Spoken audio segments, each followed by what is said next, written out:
Drug ഉപയോഗിക്കുന്ന ആളാണ്. ഇതിനെല്ലാം കാരണക്കാരെന്ന് പറഞ്ഞാൽ ഞാൻ തീറ്റിപ്പോറ്റിയ കുറച്ച് നാറുകൾ. ഓക്കെ, ഇനി വെറുതെ സോഷ്യൽ മീഡിയയിൽ വാങ്ങിച്ച് ഇവന്മാരെ എക്സ്പോസ് ചെയ്തിട്ട് ഇവന്മാരിത് ക്രെഡിറ്റ് ആയിട്ട് ഇവന്മാർക്ക് ഇത് കുഴപ്പമില്ല, ഇവന്മാർക്ക് റീച്ച് കിട്ടിയാൽ മതി. ഓക്കെ, എക്സ്പോസിങ് ഇതെല്ലാം ഞാൻ പറയട്ടെ. ഇത് കണ്ടോ, 2 ക്രിമിനൽ കേസുകളും പിന്നെ ഒരു ഡിഫേമേഷന്റെ ലീഗൽ നോട്ടീസ് ഓൾറെഡി അയച്ചു കഴിഞ്ഞു. ഓക്കെ, ഇനി കളികൾ ഡയറക്റ്റ് ലീഗലി പോകാൻ പോയെന്ന്. ഓക്കെ, നേരെ ജയിലിൽ കയറ്റാം. അത് തന്നെയാണ് ഡയറക്റ്റ് നേരെ ഇവന്മാരെ ജയിലിൽ കയറ്റാന്നുള്ളതിന് ഉദ്ദേശം.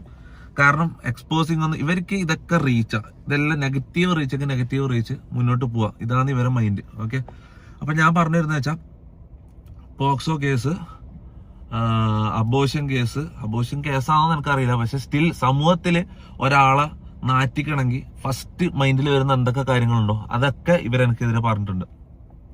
അലിഗേഷൻ എന്ന് പറഞ്ഞാൽ തെളിവില്ലാണ്ട് ഒരു അലിഗേഷൻ ഇതാക്കുമ്പോ, ഞാൻ പോക്സോ കേസ് പ്രതിയാന്ന് പറയുമ്പല്ലേ, പോക്സോ കേസ് ചെയ്തിട്ടുണ്ടെന്ന് പറയുമ്പോൾ അതിന്റെ എന്തെങ്കിലും കേരളത്തിലെ ലോകത്തെ ഏതെങ്കിലും ഒരു പെണ്ണ് എനിക്കെതിരെ പറയണം. ഓക്കെ, ഒരാളെങ്കിലും എനിക്കെതിരെ പറഞ്ഞെങ്കിൽ ഓക്കെ, ഒരു ഇതും ഇല്ലാണ്ട് വന്ന് വെറുതെ പച്ചക്ക് വിളിച്ചു പറയാം അബോർഷൻ ചെയ്തെന്ന്.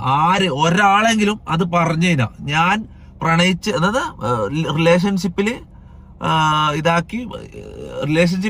പ്രണയം നടിച്ച് പീഡിപ്പിച്ചിട്ട് അബോർഷൻ ചെയ്ത് പൈസ കൊടുത്ത് ഒഴിവാക്കിയത് ഒരാളെങ്കിലും ഇത് വന്നിട്ട് പറഞ്ഞു കഴിഞ്ഞാൽ ഓക്കെ. പിന്നെ ഡ്രഗ്സിന്റെ കാര്യം, എന്റെ വീട്ടില് ഞാനില്ലാത്തപ്പം ഡ്രഗ്സ് കയറ്റിയിട്ട് എന്റെ അലമാരയിൽ ഡ്രഗ്സ് എടുക്കുന്നതായിട്ട് വീഡിയോ എടുത്തു വെച്ചേക്കാം. ഇത് എത്ര മാസം മുമ്പ് എടുത്തു വെച്ച വീഡിയോ? ഇവര് വന്ന മുതലുള്ള പ്ലാൻ, ഞാൻ വിചാരിച്ചു 3 മാസം മുമ്പാണ് ഇവർ എന്നെ കൊടുക്കാനുള്ള പ്ലാൻ തുടങ്ങി. ഇത് ഇവര് ജാസിന്റെ വായിൽ തന്നെ ഇന്നലെ അറിയാണ്ട് വന്നിട്ട് 1 മാസം കഴിഞ്ഞപ്പോ തുടങ്ങിയ പ്ലാനിങ് ആണ്. അപ്പൊ ഇവരേൽ എന്തെല്ലാം ഉണ്ടാവും?